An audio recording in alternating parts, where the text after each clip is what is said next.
Daniel Haïk à Jérusalem pour la revue de la presse. Les manchettes des quotidiens israéliens, Daniel, sont ce matin essentiellement économiques après la décision du gouverneur de la Banque d'Israël d'augmenter les taux d'intérêt directeurs. Et oui, effectivement, le Israël Hayom et le Yediot Aharonot consacrent leur manchette ce matin à cette hausse de 0,75% des taux d'intérêt directeurs annoncés hier par le gouverneur de la Banque d'Israël, le professeur Amir Yaron. 0,75% d'un seul coup, c'est la hausse la plus importante jamais enregistrée en Israël au cours des 20 dernières années, ce qui signifie, comme nous le montre bien un graphe au cœur de la première page du Yediot Aharonot et du Israël Hayom, que depuis le début de l'année 2022, les taux d'intérêt directeurs ont augmenté de 2%. Pour le Israël Hayom, cette hausse sensible est le résultat direct du chaos politique qui règne actuellement en Israël. Le chaos et l'ardoise à payer, titre le Israël Hayom. Donc, Israël Be'aliyah, c'est la manchette du Yediot Aharonot avec une flèche qui grimpe vers le haut et qui entraîne le malheureux contribuable israélien, une manière de mieux assimiler la portée de la décision de la Banque d'Israël. Le Yediot Aharonot écrit: Lapid et Lieberman ne parviennent pas à freiner le marché israélien, un marché qui devient incontrôlable, et c'est pour tenter de juguler l'inflation qui sévit que la Banque d'Israël a donc décidé d'augmenter les taux d'intérêt. Le Haaretz précise que dans l'entourage de Lapid et de Lieberman, on dément des informations sur une crise entre les deux hommes. Et puis les éditorialistes économiques israéliens commandent cette décision du gouverneur Alon. Oui, Sever Plutzker, le spécialiste économique du Yediot Aharonot, écrit en première page de son journal que le phénomène de l'inflation constaté depuis le début de l'année 2022 surprend et secoue même les plus expérimentés des économistes israéliens, et de préciser que le combat contre cette inflation est mené par les banques centrales, et l'on peut faire confiance au professeur Yaron. Selon lui, il n'aura cesse d'œuvrer jusqu'à ce que le démon de l'inflation aura été maîtrisé. Même son de cloche dans l'éditorial de Sonia Gorodevsky, cette fois dans le Israël Hayom. Sonia Gorodevsky qui qualifie le gouverneur de la Banque d'Israël de seul adulte responsable sur le terrain, et ce au moins jusqu'à la formation du prochain gouvernement. Le second grand titre qui revient dans la presse et dans les sites d'information ce matin, ce sont les menaces également réitérées de Hassan Nasrallah, des menaces qui préoccupent Israël. Des menaces liées à l'intention d'Israël d'entamer l'exploitation de la plateforme gazière de Karish. Si le Liban ne reçoit pas ses droits, nous irons vers la confrontation, a dit Nasrallah, et Benny Gantz, qui lui avait dans l'après-midi évoqué l'option militaire. Le Yediot Aharonot estime en première page que ces menaces ressemblent à celles proférées par Nasrallah avant la seconde guerre du Liban en 2006. Le Israël Hayom lui consacre aussi une partie de sa une aux menaces du Hezbollah.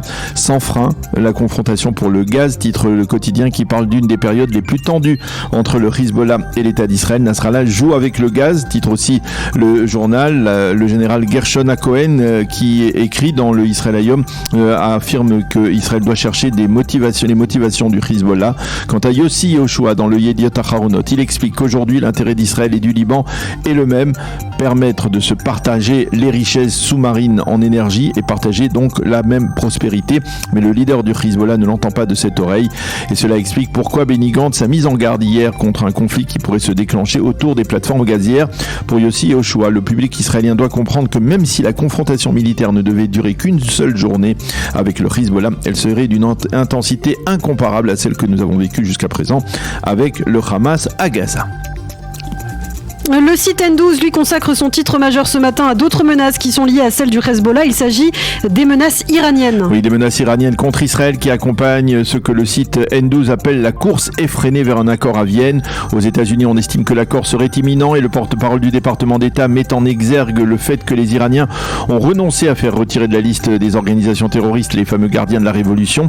Côté iranien, on affirme être capable d'exterminer Israël même sans potentiel nucléaire, et ces développements interviennent alors qu'un officier supérieur des gardiens de la révolution a été tué de manière mystérieuse en Syrie.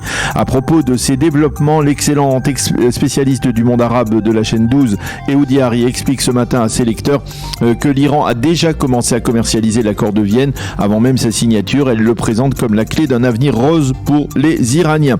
Et cela est particulièrement visible au cours des 3 derniers jours, affirme Ehud Yari. L'objectif de Raisi et des dirigeants iraniens est de montrer au peuple iranien que c'est eux qui ont fait fléchir les États-Unis et les autres puissances occidentales, et que le dossier du pétrole n'est pas une question de vie ou de mort pour l'Iran, mais ça l'est par contre bien pour l'Occident.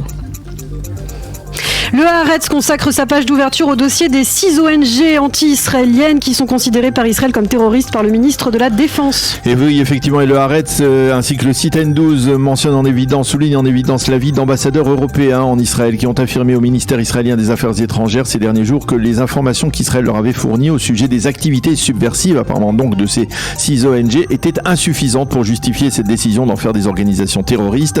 Le Haaretz cite également le département d'État américain qui demande plus d'informations à Israël sur les activités de ces 6 ONG. Mais apparemment, côté israélien, on ne dispose pas de plus d'informations à ce propos. Et puis enfin, nous terminons ce matin cette revue de la presse en consultant les pages politiques des quotidiens et des sites d'information. Et ces pages nous rappellent que c'est aujourd'hui que se tiennent les primaires pour la composition des listes électorales de 2 partis politiques importants dans l'échiquier politique israélien, le Meretz à l'extrême gauche et le sionisme religieux, on va dire dans l'extrême droite, à la droite radicale. Avec une différence, les adhérents de Meretz devront aussi choisir la tête de liste du parti entre Zahava Galon et Yair Golan, tandis que dans le sionisme religieux, personne ne conteste le leadership de Bezalel Smotrich.